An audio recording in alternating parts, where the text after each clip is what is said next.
Aku meling karo kowe kabeh ya. Urip pira mung kanggo manembah mring Allah. Aja liyane. Makarya apa wae dasare mung panembah. Reksanen bumi iki kanthi sak becik-becike. Aja padha cecungkran udinen katentreman lan tresna asih. Cukup ana butuhing urip nanging aja nyukupi butuhing karep. Rusak lan orane jagat iki tak kira gumantung kowe kabeh.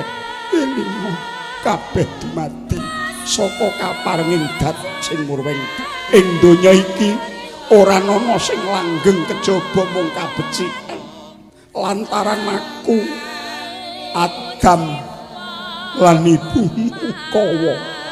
Muga kowe kabeh diparing umur dawa kanggo manembah, kanggo